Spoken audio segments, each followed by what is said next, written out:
You'll see some new faces in the audience tonight. We've got the class of the Citizens Academy here tonight. I'd like to welcome them. Would y'all please stand, be recognized?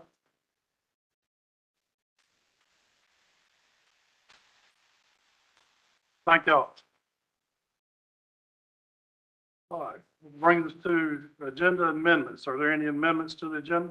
Mr. Chairman, I'd like to make a motion to add the TNVR presentation to the agenda. Second. All right, we'll add it after the quarterly financial report if it passes. Thank you. All in favor?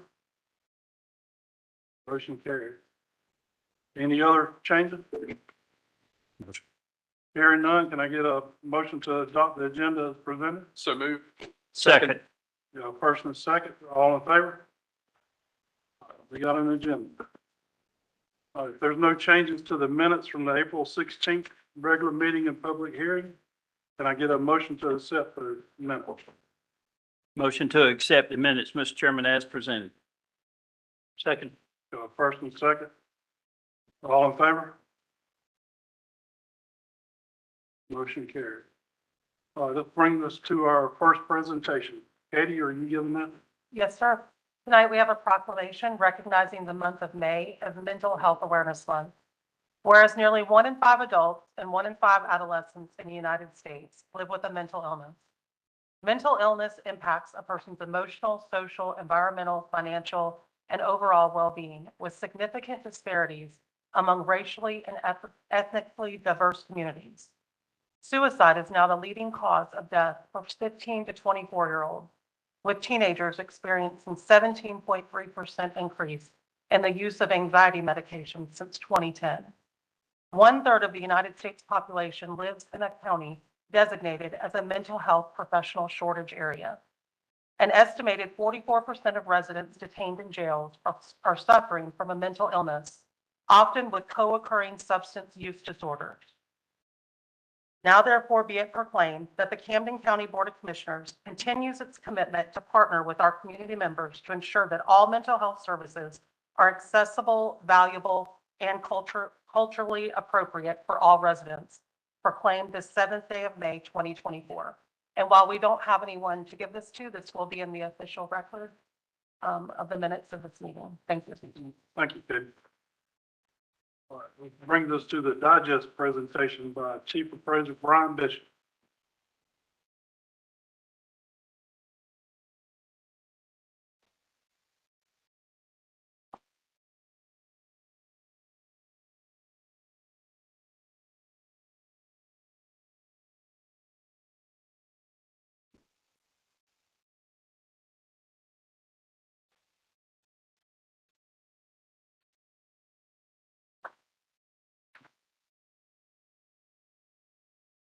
Me tonight, Commissioners. Been a busy year in the tax assessor's office this year. A lot of good work going on down there.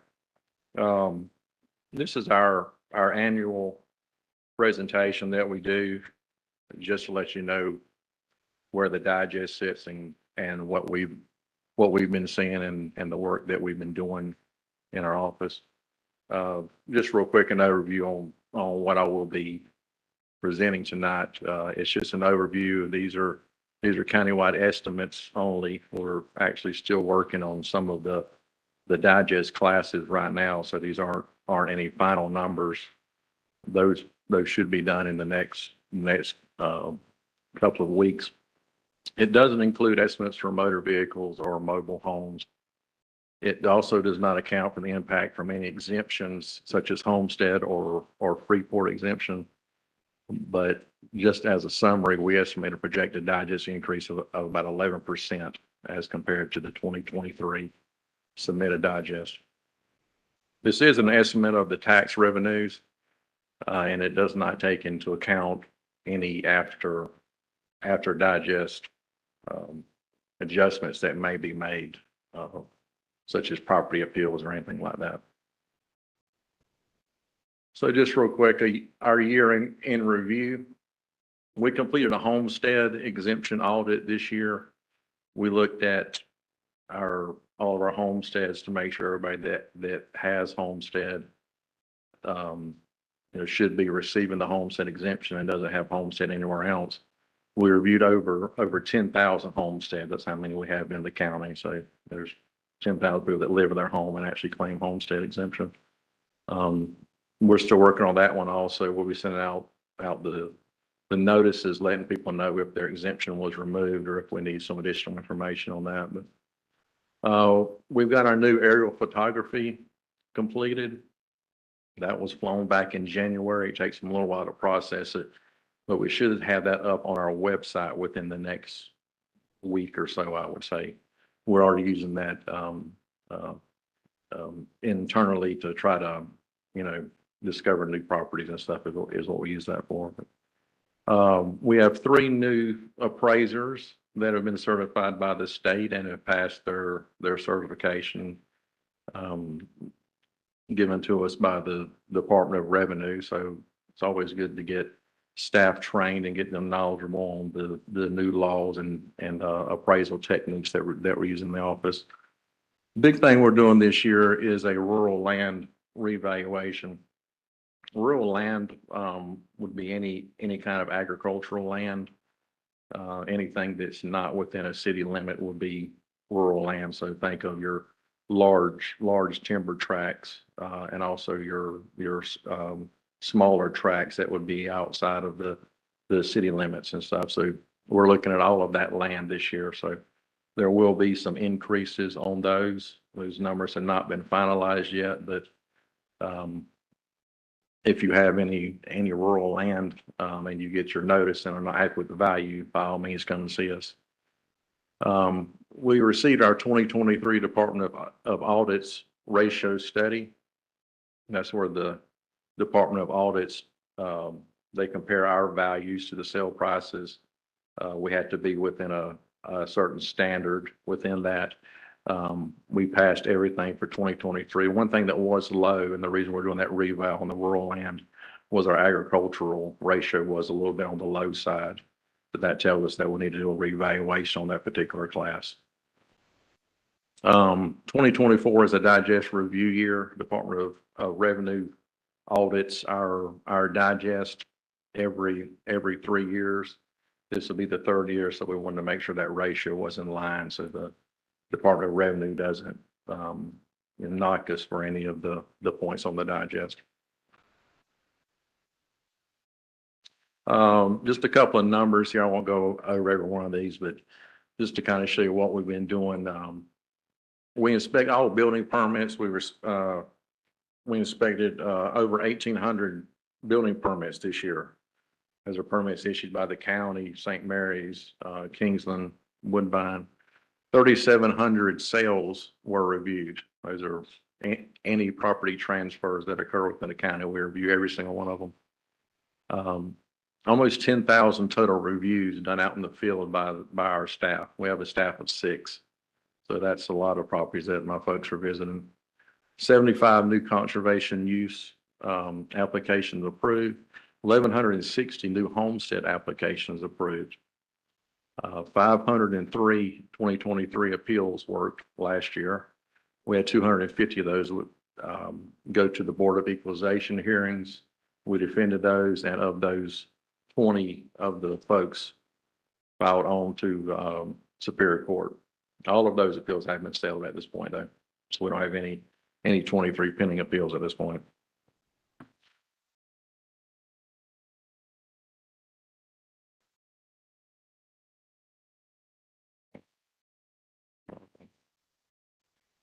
We'll go into the residential portion of the digest real quick. Just have a thing. I know you can barely see it, but if you look right here, these are the years with the numbers above. These are the number of new homes that were built per year. This low point here is 2020. These would have been homes that were actually built in 2019 for the 2020 digest, but 260 is how many we had then, and everybody knows what was going on during the 2019, 2020 time. So not a lot of building going in. Last year, our staff picked up 517 new homes in the county that were added to the digest. So that's a pretty good number. We're getting back to those, 2005, 2006 numbers again. Just to go off of that a little bit more into the residential, those 517 homes added $165 million to the digest. We also had 267 new residential parcels created, platted out, surveyed. These will be new lots added onto the digest. So if you think of any of the new subdivisions that have came online in the past year, those all this is adding to the tax digest, obviously. We also reviewed all of our cost schedules and land pricing schedules. That's what we use to price out the improvements and also the land. We review those every year just to make sure that we're where we need to be at. This is really interesting. I thought kind of puts things into perspective a little bit. This is the average home sale price per year. You can see I've gone every 2 years. So back in 2012, average price was 133,000. 22, it was up to 271,000. Now we're up to 350,000. This is your average sale price for a home in Camden County right now.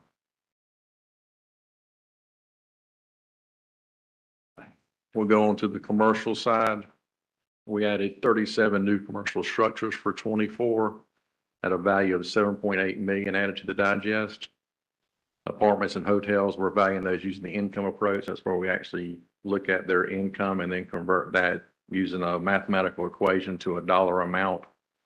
And to do that, we gather the rental and the occupancy data from the hotels and motels to do that. So this is a whole process. But it works out really well for us. Real property digest growth. There's two types of growth, real growth and inflationary growth. Or real growth would be actual structures out of the ground, new parcels created. That's $168 million that was added to the digest this year because of that. Inflationary growth is just what it says in the name, inflationary. It's just going up just because people are paying more money. That growth equals $551 million this year for total digest growth for 24 of almost $720 million.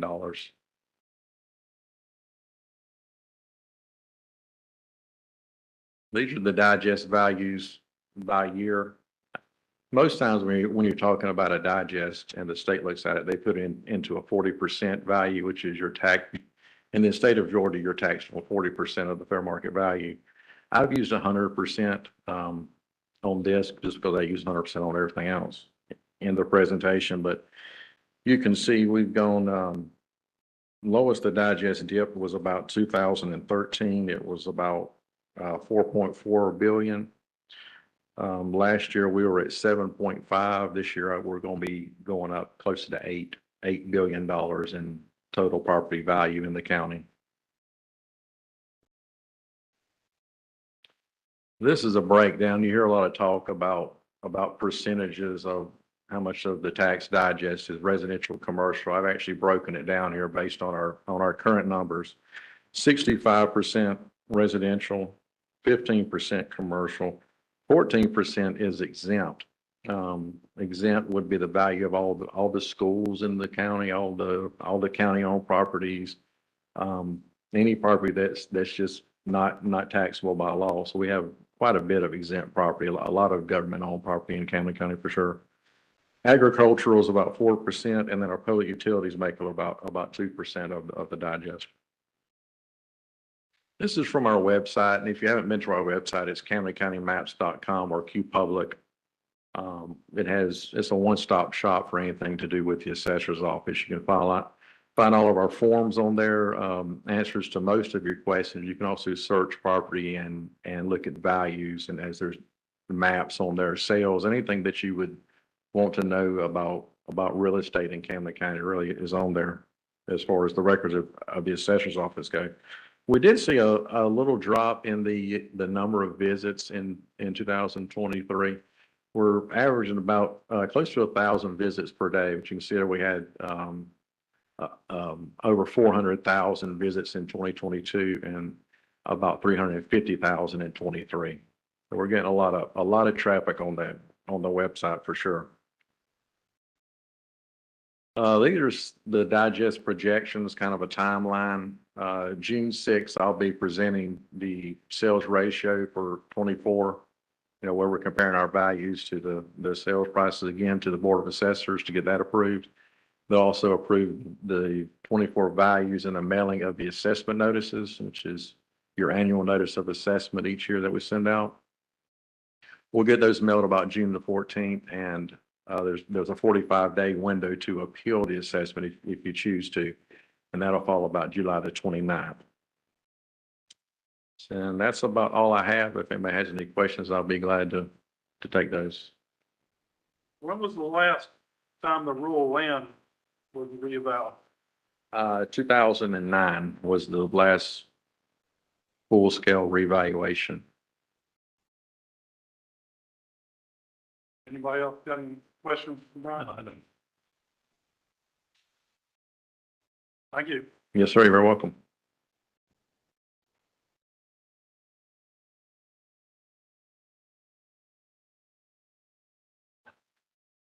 All right, this brings us to our quarterly report. Nancy Gonzalez. Oh, there you go. Here I am.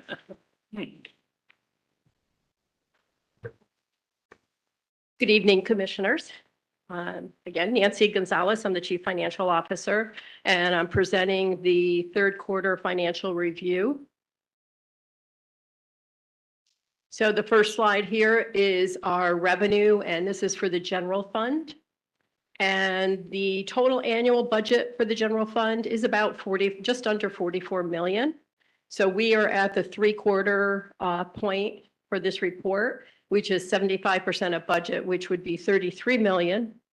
And the actual through March 31st received as revenue is 36.1 million, or 82.1% of budget.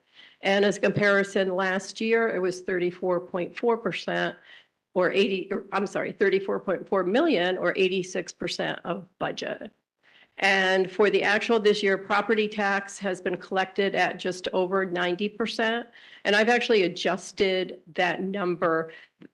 We received the Georgia Homeowners Tax Relief Grant this year. Everyone would have noticed a reduction, or most people would have noticed a reduction in their property tax. And just as an accounting standard, I have to record that as grant revenue. But of course, it was budgeted as property tax. And when you get to the consent agenda, I am requesting a budget amendment moving that portion, which was almost 1.9 million, to the grant line from the property tax.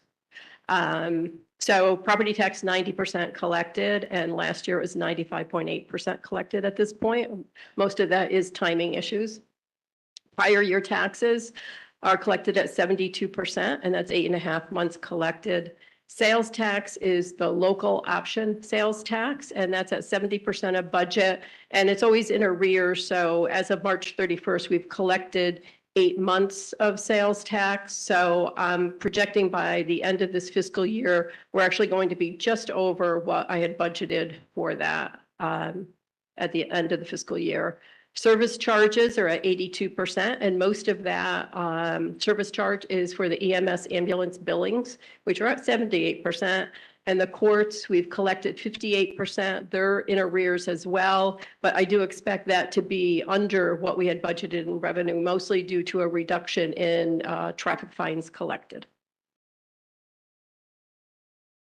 This next slide is the expenditure side of the general fund. And again, the budget is the same as the revenue side of 44 million, and we're at that three-quarter mark for 33 million. The expenditures to date are 32.3 million, so we're just under budget at 73%. And the actual last year was 26.1 million, or 76% of budget. And for this year, for each of the different classifications, there's general government, and general government makes up Board of Commissioners, finance, HR, insurances, administration, tax assessor. That's all general government, and that's at 82% of the budget. And what's making that over budget is almost predominantly just the health claims, which as of the 3-quarter mark was at 106% of budget, just the claims, and also the workers' comp claims as well. They're at 93% of budget. And then for public safety, the courts and public works, they're all under budget, and you can see 68, 70%, and 73%. So just in summary on the general fund, for this portion, just the revenues are 36 million, expenditures 32 million for a positive variance of 3.8 million. And this next slide classifies the expenses and compares it from this year to last year at the same point of time. Salaries and benefits have increased by 9.1%, and that's mostly due to the salary adjustments that we have done over the past year. The next portion, although this is a employee benefit, I break it out because it is such a significant amount of money. The employee health claims last year at this point were 4 million, and this year we're at 3.5 million. It is a reduction this year, but it is still significantly more than we had budgeted. Contracted services, just a small decrease of 4%. Supplies and materials, small increase of 0.7%. And our insurance, the property, vehicle, equipment, and the liability insurances, including law enforcement liability, the increase there is just over 300,000 from last year to this year, and that's a 45% increase.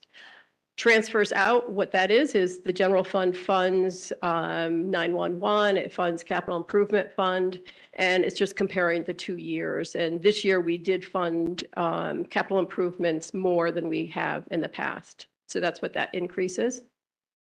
The intergovernmental is EMS and also EMS write-offs. That's a 7.3% increase.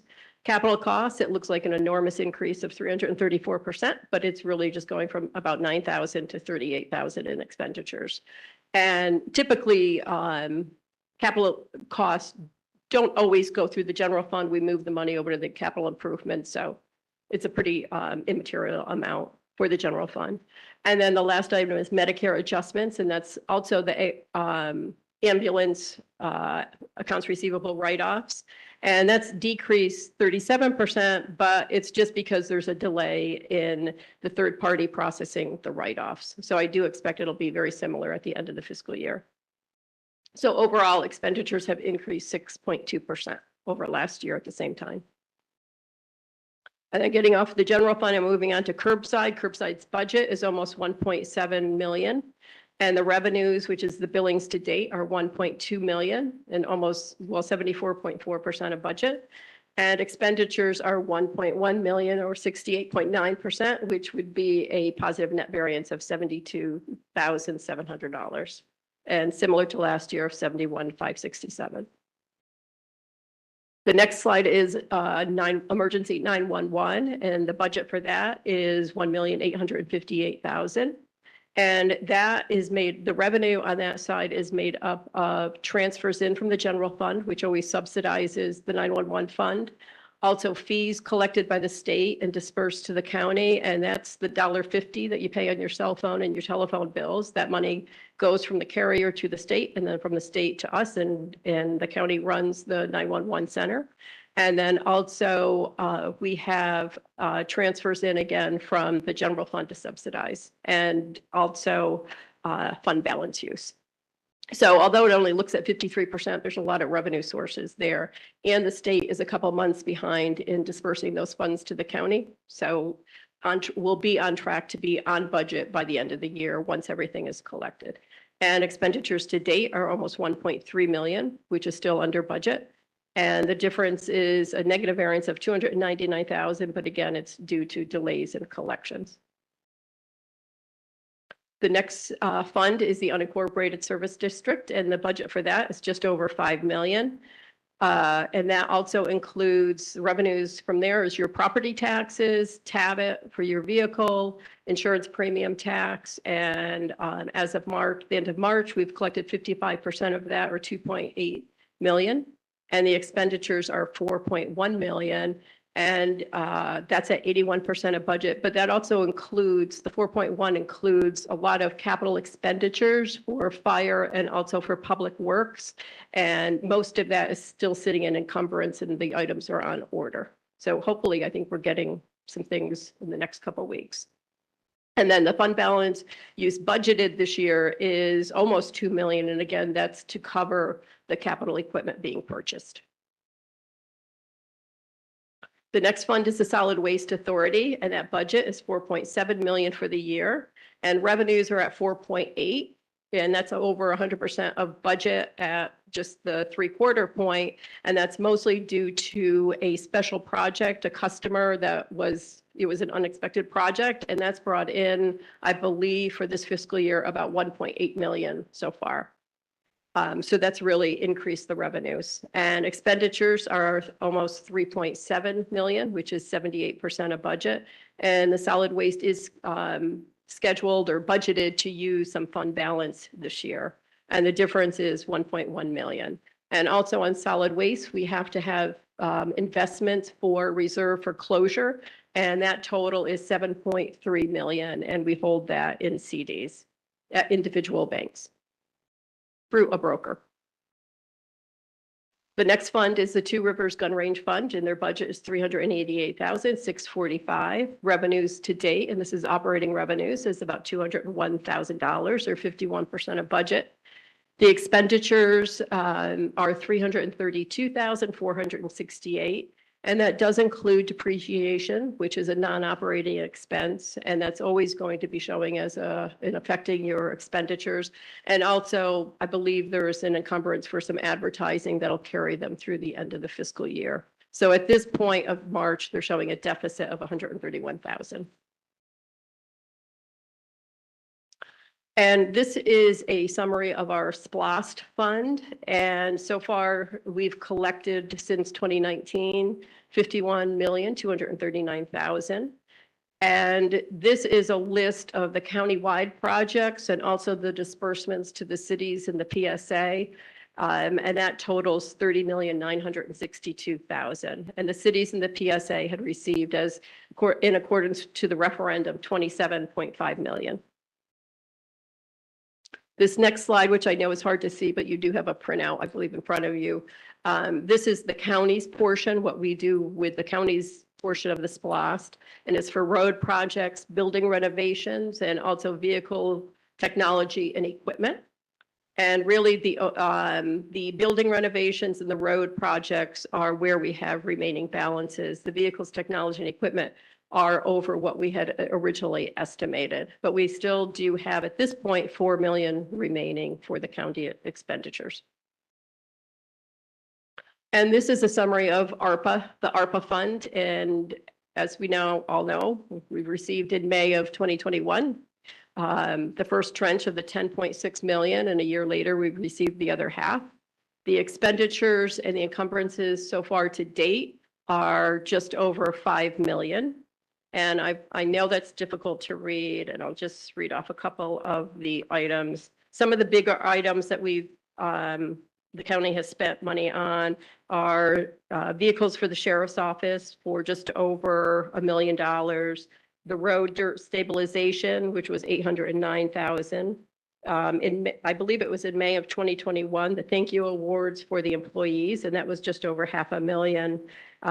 And what I listed here are just those projects over 50 million, but you could see the entire list, which is part of the quarterly report that's online. And this is a link to the finance webpage on the county website. And there you could see all of the reports, the annual financial reports, the budget, and it has all of the quarterly reports there as well. I think the quarterly report is probably going to post tomorrow morning if anyone's interested in the detail. And do you have any questions? Thank you, Nat. Anybody got any questions? Thank you, Nate. No? Okay, thank you. Thank you. All right, this brings us to our last presentation on the TN VR program.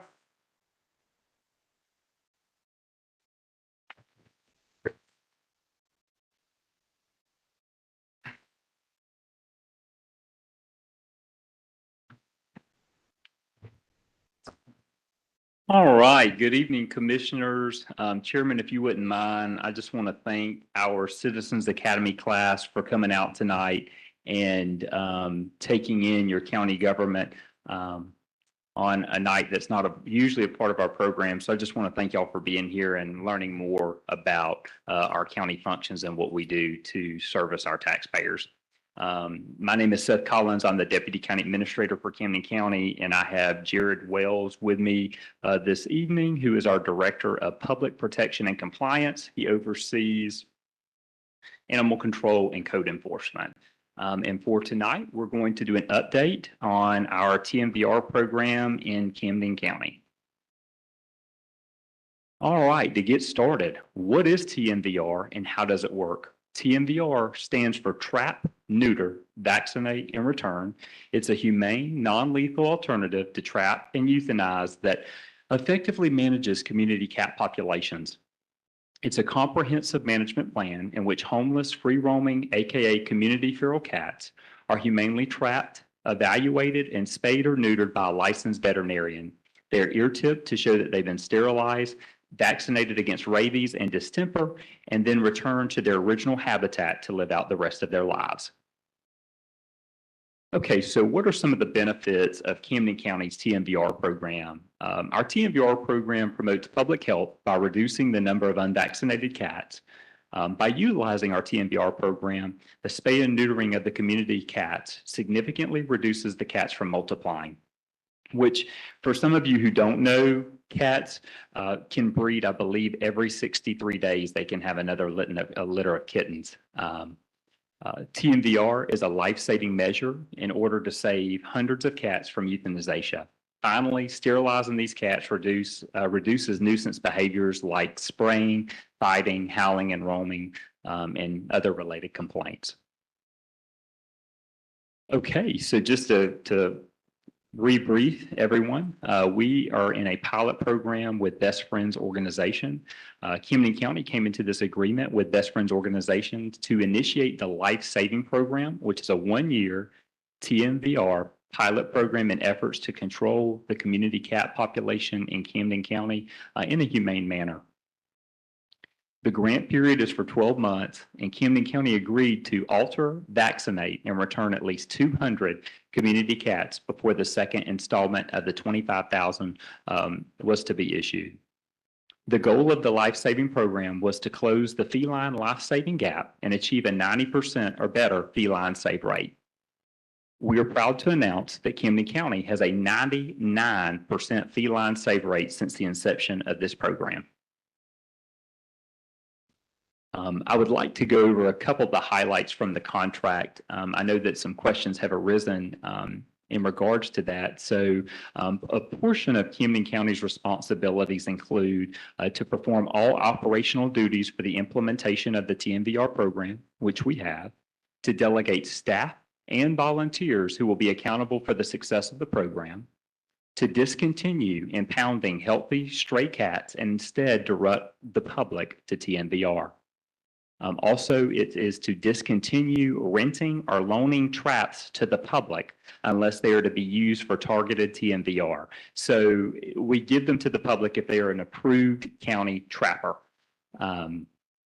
Also, we have the duty to distribute funding as agreed to expand life-saving services. In order to be a recipient of the TMVR grant funding from the Best Friends Organization, the recipient must be a qualified governmental entity, and Camden County is, since we're a county government. Okay, I'd like to go over some of the successes we've had in our program.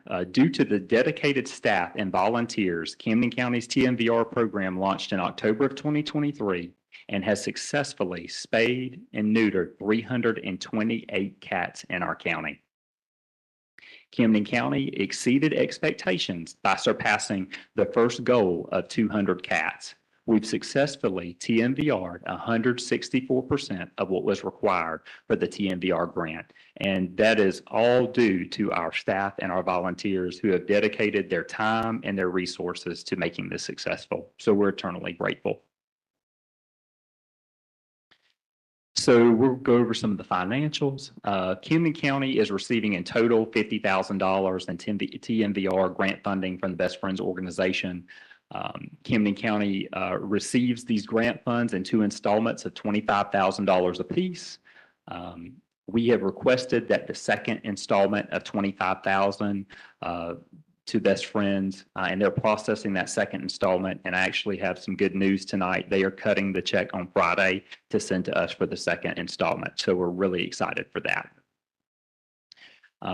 Camden County has spent $18,000, or I'm sorry, $18,022.70 of the first 25,000 installment to date. So that means we still have roughly $6,977.30 remaining in that fund balance. For our expenditures for the program, the first expenditure we made to start the program and to have the program be successful was to purchase 20 Tomahawk cat traps. So these cat traps include automatic latch and rear doors, plastic trap covers, and trap mats. The cost per trap was $163.14, including the shipping cost. So the total cost of the 20 traps was $3,262.70. So the bigger component of the grant is spaying and neutering the cats. And we have partnered with First Coast No More Homeless Pets. And now we are beginning a partnership with Camden Veterinary Clinic as well. We've had a couple other veterinary clinics reach out as well, so we're exploring those options. But for the majority of the cats that we have done thus far have been done at First Coast No More Homeless Pets, and the cost was $45 per cat, which is incredibly inexpensive, which is great. And we, like I said earlier in the presentation, we've had 328 cats that were spayed or neutered thus far. And if you multiply 328 times $45 per cat, we have spent $14,760 TMVR grant funds towards spaying and neutering these feral cats.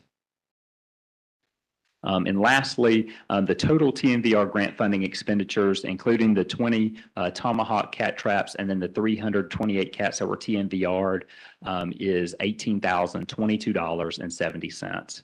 Of the $18,022.70 of the first $25,000 installment of the TMVR grant funding has obviously been spent, and we have $6,977.30 left. So in doing this, we've also had some non-grant related expenses for special case community cats. The following expenses could not be paid using the TMVR grant funding due to occasional special case occurrences. Medical care outside of vaccinations and spay and neuter services, which are not covered by the Best Friends organization grant, are paid for by the Camden County using the animal medical budget line. And the animal medical budget line is 521306, and we have spent $555.75 on community cats alone. That does not include the dogs that we've spent or care for them. And some of those items that were needed were convenient doxycycline, eye enucleation, and unfortunately euthanasia for one cat, which was from the veterinarian's recommendation. So of the 329 cats taken in, 328 of them have been successfully TMVR'd. But I want to reiterate, the $555.75 was not spent from the TMVR grant funding from the Best Friends organization. We got that funding from our animal medical line that come from the general fund.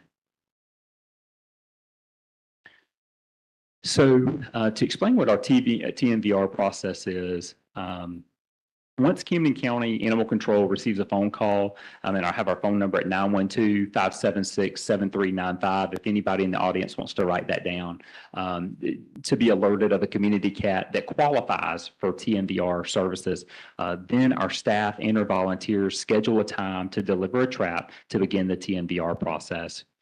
After the community cat is trapped, the community cat is then retrieved and transported to a veterinarian's office to receive vaccination and the spay and neuter services that we mentioned previously. Once the services are completed, the community cat is retrieved from the veterinarian's office and released back to its trap location. And of course, a part of the TNVR program that's been so vital to us is our volunteers. And so I want to kind of go over that process. So we have a volunteer application that I put on the screen for everybody, and I've got it in green right here. So all interested volunteers must fill out a volunteer trapper application to be an approved Camden County TNVR volunteer trapper. If you'll notice, it's your name, address, email, phone number, employer, personal references, and their phone number, and then also a waiver of responsibility that you must sign. In addition to that, you have to sign the TNVR volunteer liability release form to basically hold the county harmless from any incidents that may occur. With dealing with a feral animal, accidents can happen, unfortunately. And so this is a needed portion of this process.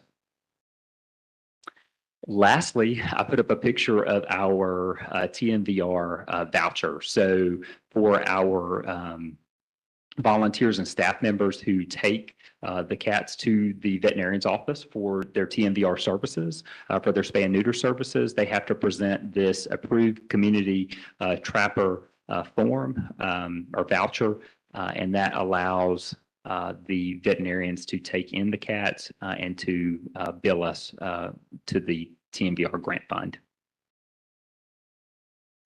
So one big moment of pride for us at Camden County, we are a nationally recognized TNVR program, and we are receiving an award from the Best Friends organization. So the Best Friends organization has awarded Camden County the Advocacy Partner of the Year award due to the efforts of Camden County staff and volunteers. So Camden County Animal Control Director, Mr. Jared Wells, who's sitting next to me, will receive this prestigious award at the Advocacy Awards Luncheon at this year's Best Friends National Conference in Orlando, Florida, which is happening this July.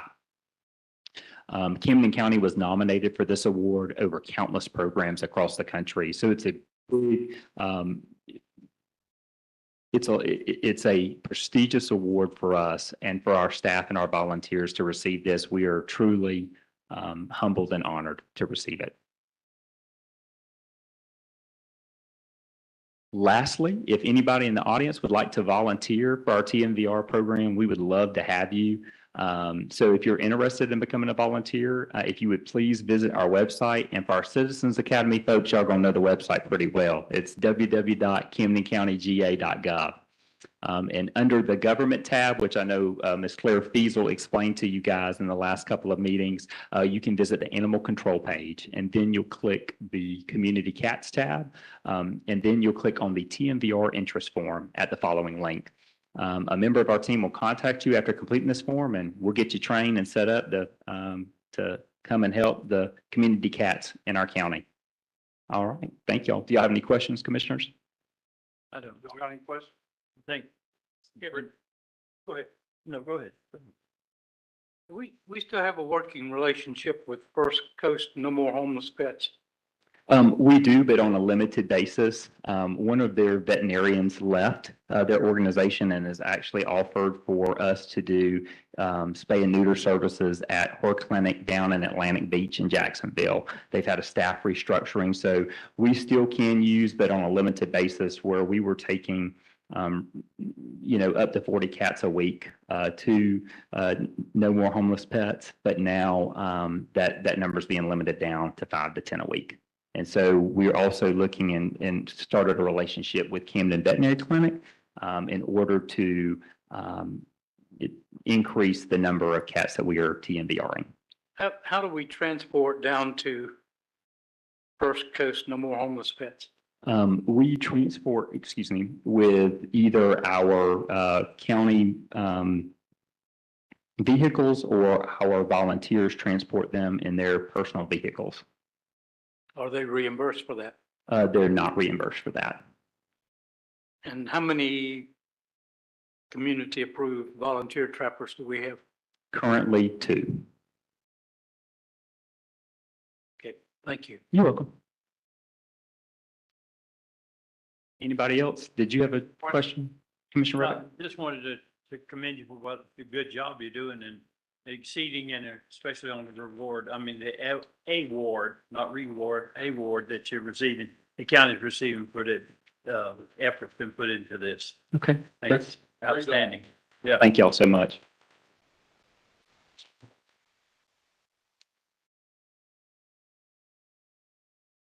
All right, this brings us to our first public comment section of the night.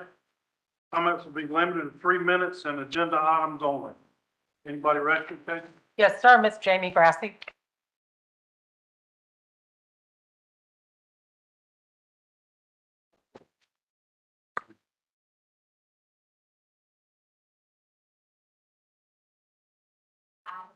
Is this working?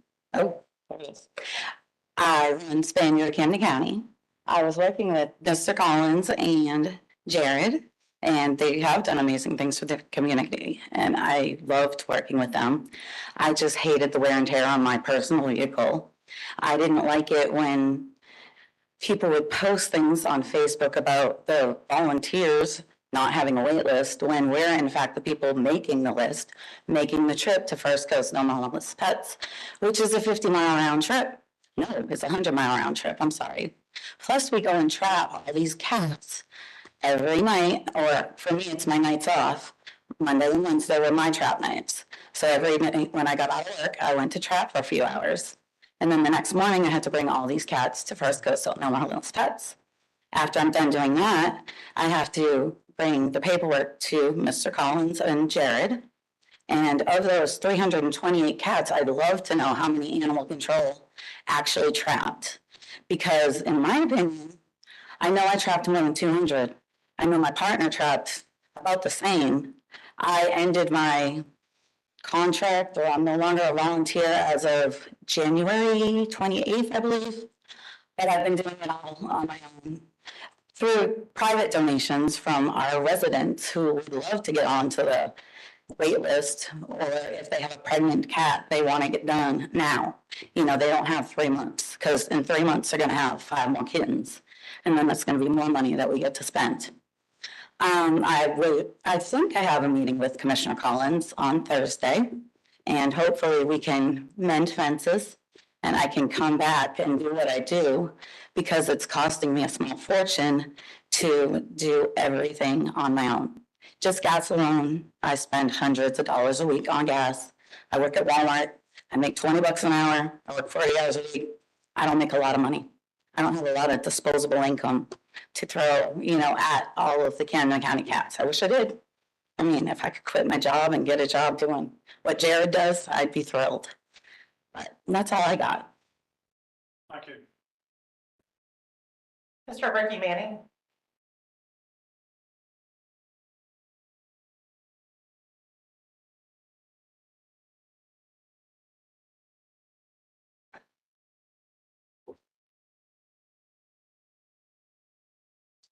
You got handouts to them?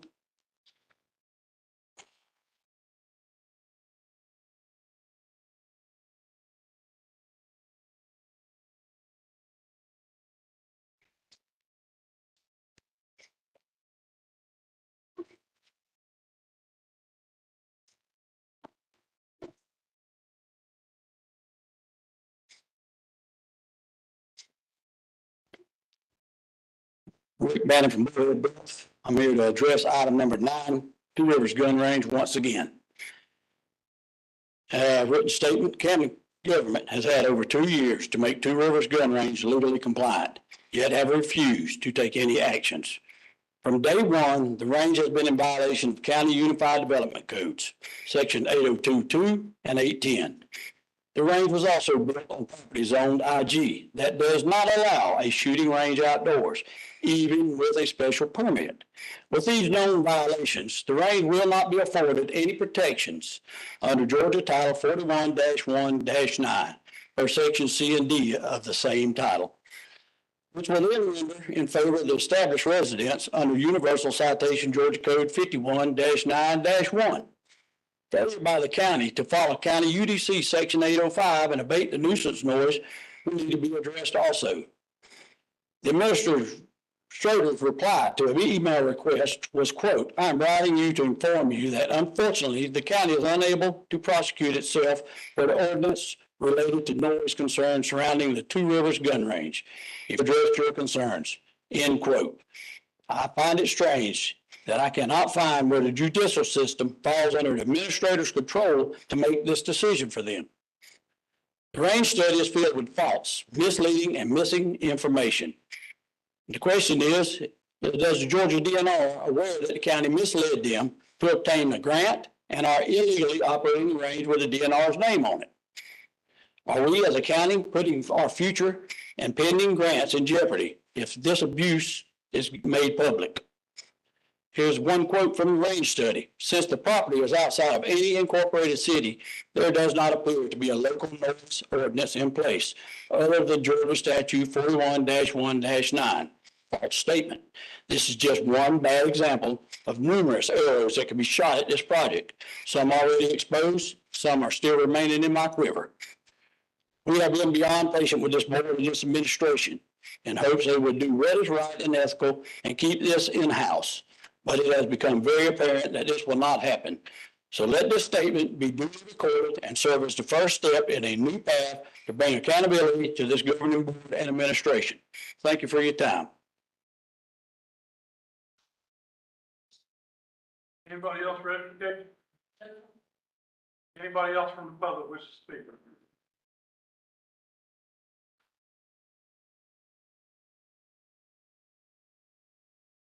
We'll move on. At this time, we need a motion to adjourn the regular meeting and convene a public hearing. So moved. Second. First and second. All in favor? All right, you're up, Joey.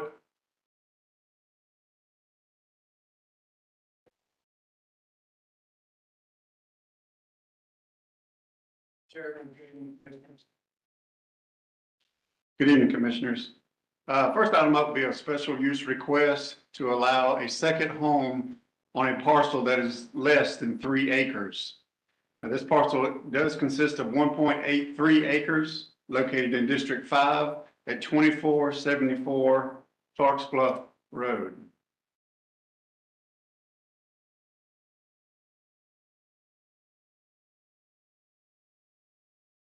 Okay.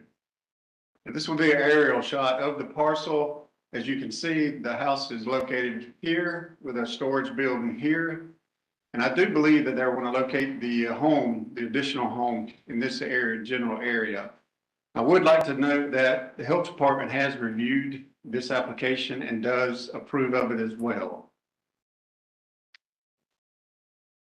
In the past, I believe there was 4 mobile homes on that property. You are correct. The new owner has cleaned it up really nice. You are correct. When the owner bought this property, they submitted and was approved for 4 demo permits to remove all that. So I know there was an additional ones out there they cleaned up as well as a part of it. They weren't whole, but they cleaned them up as well. So you are correct. There were more than one located on this property in the past. Now, this is the aerial view of the surrounding zonings of this property, which is AR, R2, and AF. So in summary, the UDC does require a minimum of 3 acres for an additional home in the AR zoning. And since this property only has 1.83 acres, a special use approval will be required for the additional home. So Planning Commission does recommend approval of this request. I believe there was some letters from the adjoining property owners. There's about 4 letters with signatures of area residents surrounding this property that does approve of this as well. Is anybody from the public which speak in favor of this item? Anybody which is speak in opposition? All right, we'll move on to the next item. The next item will be a special use request to allow a manufactured home in an R1 single family residential zoning. Now these manufactured homes will be placed on 3 separate family owned parcels, which are located in District 1 on Nicoya Lane. This is an aerial view of the property, which is located at the intersection of Old Jefferson Highway and Highway 110 in Woodbine. Now, I would like to notate that this property has been subdivided since this aerial shot here, and I'll show you in a couple of slides later. This is an aerial view of the surrounding zonings and this particular parcel zoning as well. This is the plat I referred to that has been submitted and approved for the subdivision of 3 separate parcels, which are family-owned parcels. So in review, the owner is requesting this special use to place manufactured home on each one of these parcels, which do require a special use since it is in R1 zoning. So the planning commission does recommend approval of this.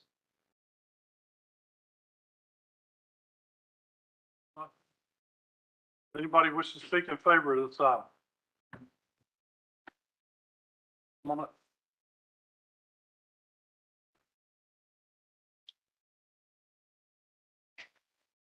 My name is Josephine Jackson. This is Anthony Jackson. We're the owner of the property.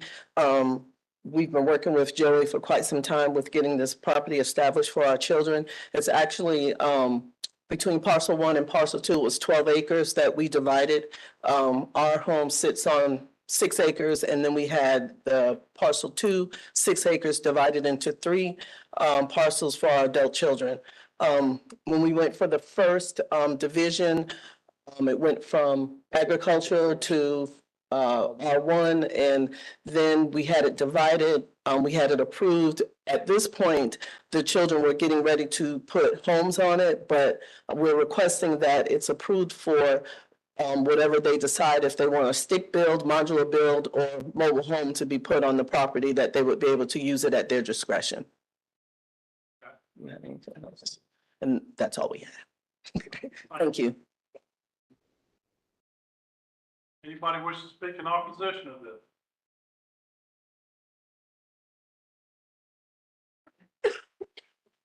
Hearing none, now we need a motion to adjourn the public hearing and reconvene the regular meetings. So moved, Mr. Chairman. Second. So first and second, all in favor? This brings us to the consent agenda. Hope everybody's ready. Can I get a motion on this? Motion to approve the consent agenda as presented, Mr. Chairman. Second. Do a first and second to approve the consent agenda. All in favor? Motion carried.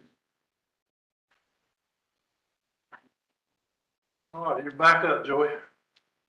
Thank you, Chairman. First item up, be a special use request to approve a second home on a 1.83 acre parcel, which is zoned agricultural residential. This property is located in District 5 at 2474 Clark's Bluff Road. Planning Commission does recommend approval. Okay, I'll make a motion, we approve this item. Second. We got a first and a second to approve the special use. All in favor? Motion carried. Next item? Next item is a request for a special use approval to allow a manufactured home on 3 different family-owned parcels within a single-family R1 residential zoning. This property is located in District 1 on McCoy Lane. So Planning Commission that recommends approval of this item as well. I'll make a motion, we approve this item with discussion. Second. You know, first and second. All right, as far as stick built, they don't need a special use permit. No, sir, they do not need a special use for stick built. Any other discussion? And the special use permit would be there, but it would be at the discretion of each individual property owner to decide whether or not they wanted to use that. That is correct, yes. All right, we got a first and second. All in favor? Motion carried. Thank you, Commissioners. All right, we got to do some more zigging and zagging here. This time we need a motion to adjourn the regular meeting and convene the Solid Waste Authority. So moved. Second. Got a first and second. All in favor? We're now in a Solid Waste Authority meeting. Are there any amendments to the agenda? Hearing none, can I get a motion to adopt the agenda? So moved, Mr. Chairman. Second. We got a first and second to adopt the agenda. All in favor?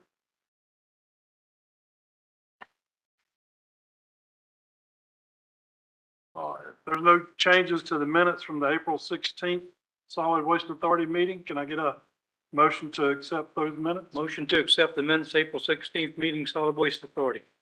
Second. We got a first and second to accept the meetings. All in favor? Motion carried. All right, this brings us to the first public comment section of the night for solid waste. We're limited to 3 minutes and agenda items only. Anybody want to talk about trash?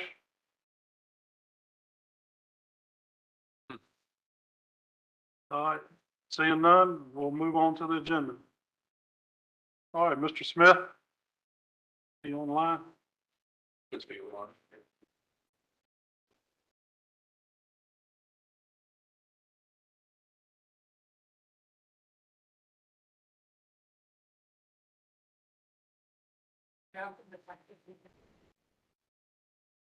Campbell, are you on mute?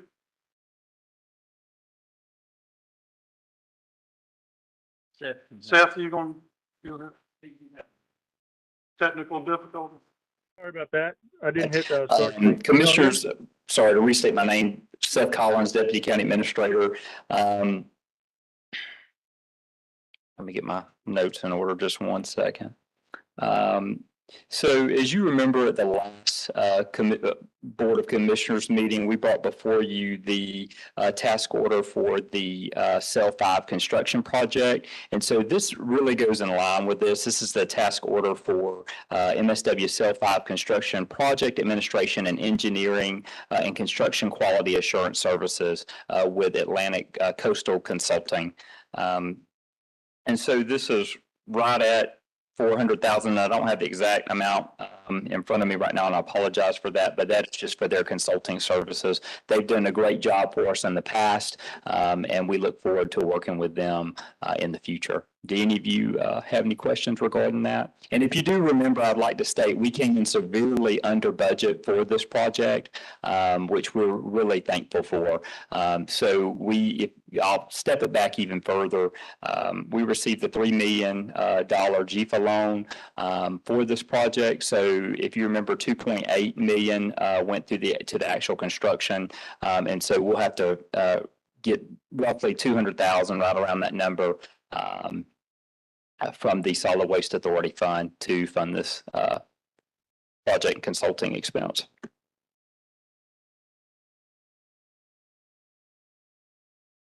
All right, can I get a motion on this item? Motion to approve, Mr. Chairman. Second.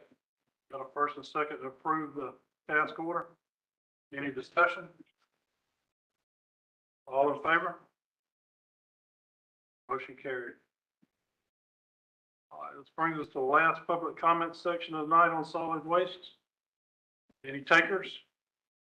Now we need a motion to adjourn the Solid Waste Authority meeting and reconvene the regular meeting. So moved. Second. Got a first and second. All in favor? Motion carried. We'll do it all over again. All right. So to start all over, this is a task order for MSW Cell 5 construction project administration engineering, and then construction quality assurance services from Atlantic Coastal Consulting. I get a motion on the side? Motion to approve as presented. Second. We have first and second. All in favor? Motion carried. Thank y'all. This brings us to item number 9. Gun range noise abatement. Thank you, Mr. Chairman. Is there any report? Seth is coming up. I apologize. I wasn't ready to come back up, but I do have some good news. As I mentioned before to you guys, not the last commission meeting, but the meeting before, we had a quote from Troy Acoustics for $120,000 to put the acoustic tiles under the pistol range, and we have a quote from Back Steel for $30,000 to build an additional canopy to the rifle range. So now that we have that quote, we are getting it spec'd and to get an additional quote from Troy Acoustics on what the cost will be for the acoustic tiles to go under the additional canopy at Two Rivers Gun Range. So right now we're at $150,000 roughly, and that price will increase from there once we put the acoustic tiles. And so I just want to make sure if y'all will give staff direction, that's still the direction that each of you want to go with the gun range. I'm of the opinion we need to get the quotes for it, yeah. Thank you. Thank you. And we still are. So just, as soon as we get that, I'm sorry that it's taken a little bit more time than I would have liked, but I will say that Beck still told me today that they are 3 months out from any additional projects. Everybody's pretty busy. Get in line, yeah. That's it. Any other questions? Thank you. Okay, thank y'all.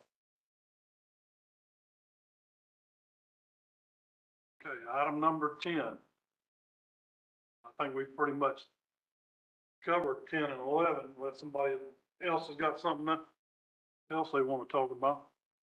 There seems to be, by the way, if you are able to focus in on me very closely, I want to clear up something. In 1997, I was getting a haircut in Nashville, Tennessee, and the stylist clipped part of my ear. There's a little piece of the ear missing. I am not notched.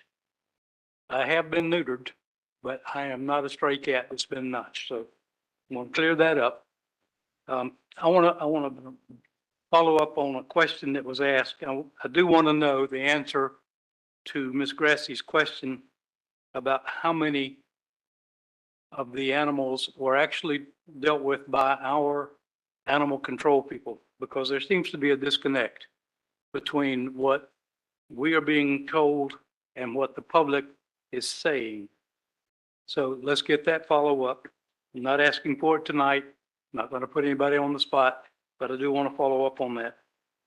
And number 11, the loaning of traps to volunteers. So we have 2 volunteers, and we do loan traps to them. Is it very difficult? Is it expensive for anyone else to volunteer and to be allowed to have traps?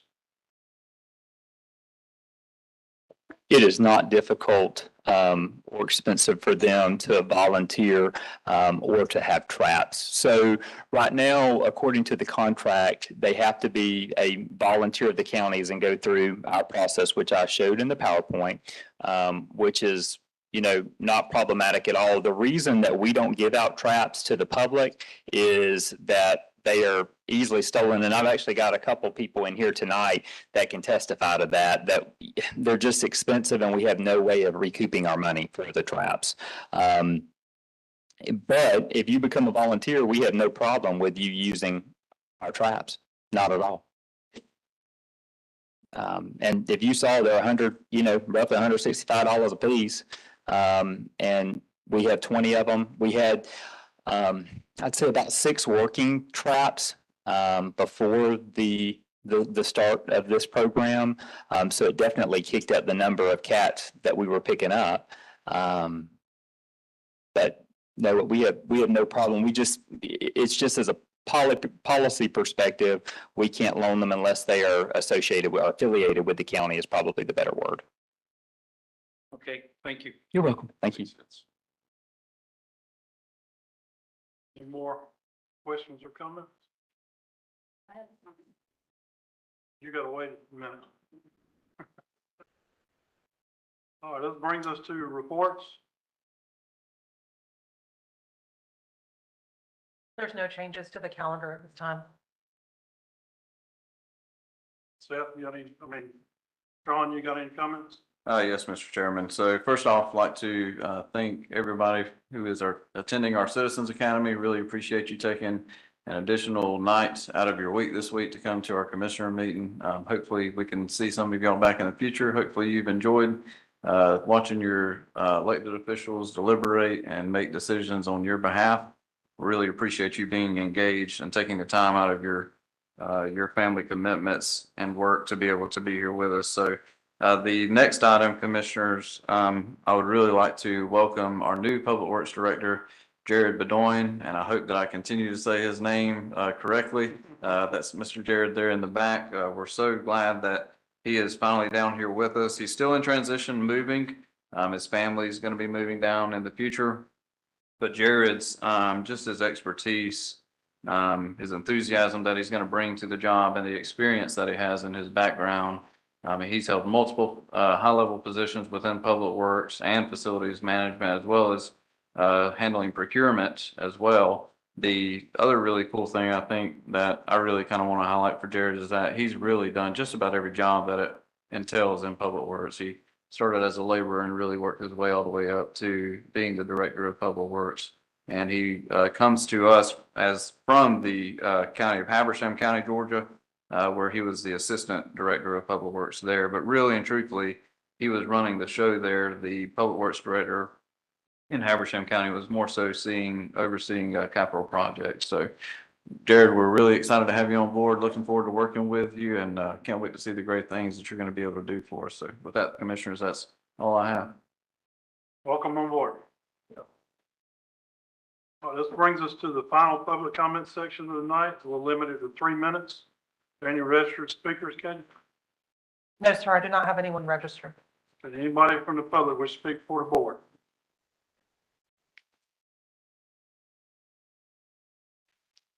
Okay, so I would like to have use of the traps. Is the microphone, please? I'm sorry. Thank you. Okay, I only have 6 of my own working traps. I had access to animal controls traps when I was helping them out. And last week I asked if I could borrow a couple because I heard most of the trappers had left. And I was told that I was not allowed to use the traps. Again, I hopefully have a meeting with Mr. Collins to discuss this. But I don't understand, as someone who's been doing this for 5 years, why they wouldn't allow me access when they've seen my work. They know my numbers. My numbers are good. I mean, I do 20 to 40 cats a week for Camden County. I just don't understand why I can't access what's here for Camden County. I mean, I thought the Best Friends grant was to get cats fixed, vaccinated, and released, you know? That's it. I'd like to have use of those traps. Thank you. Thank you. Anybody else from the public wish to speak?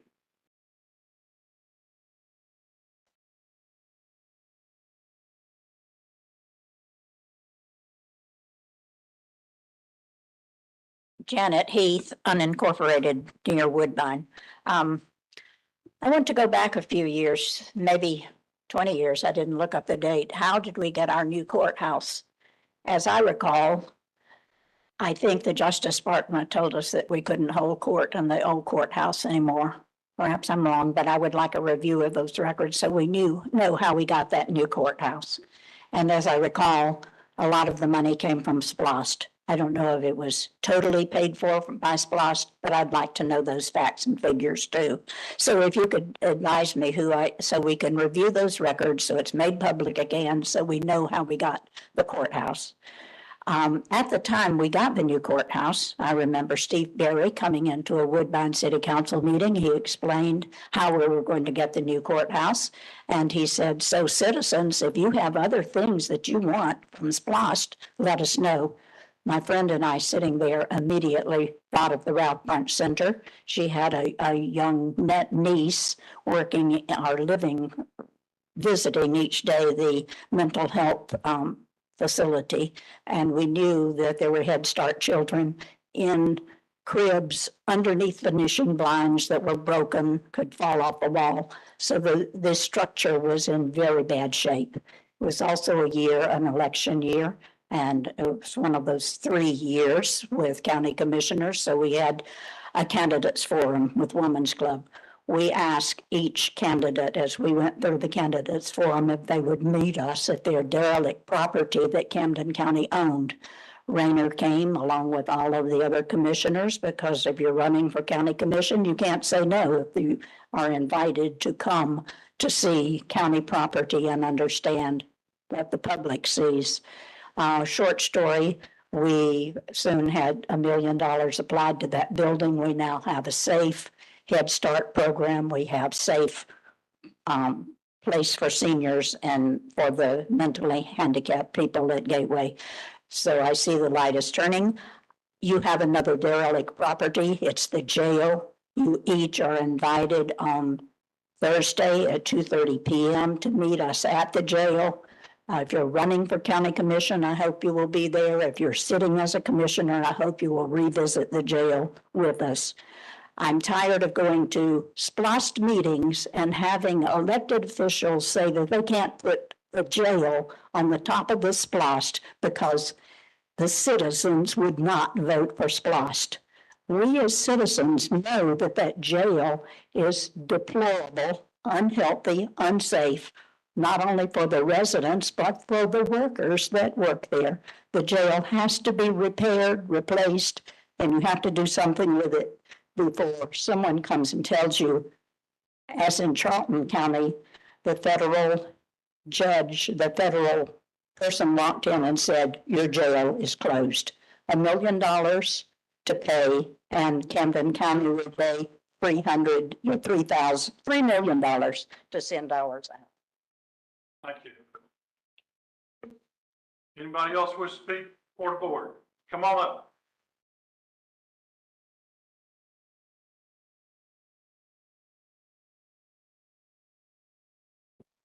Good evening. My name is Nick Harrison. I just recently moved to Camden County from Atlanta. Just a year ago, a couple of weeks ago. I wasn't planning on saying anything, but since the jail came up, I just was a recent graduate of the Sheriff's Citizens Academy.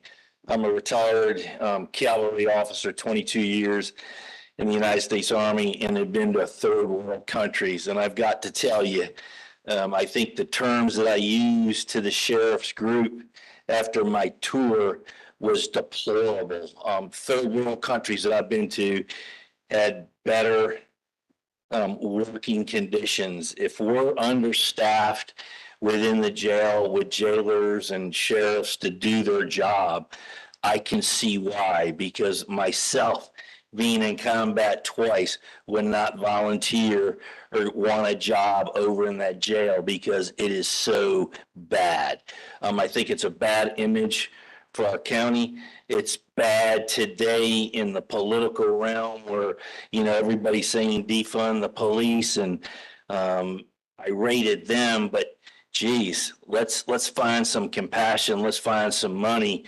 And, you know, I've always been told, do what's right. We need to fix, really tear down that stuff over there and build a new structure. So even the prisoners that are violating the law have somewhat of a decent facility, because it is deplorable. And I commend you for standing up and saying something. Thank you. Thank you. Anybody else?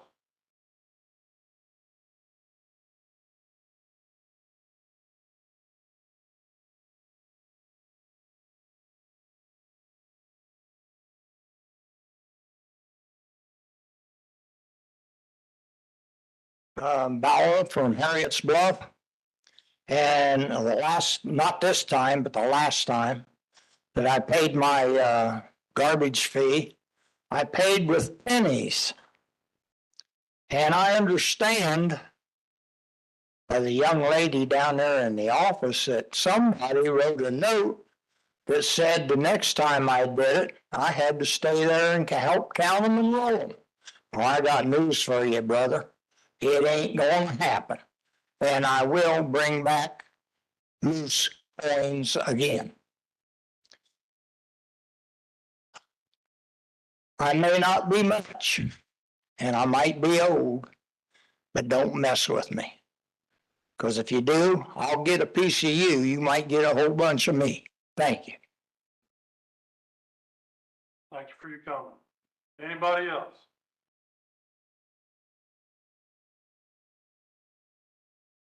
All right, can I get a motion for adjournment? Motion to adjourn. Second. So first and second to adjourn, all in favor? We are done.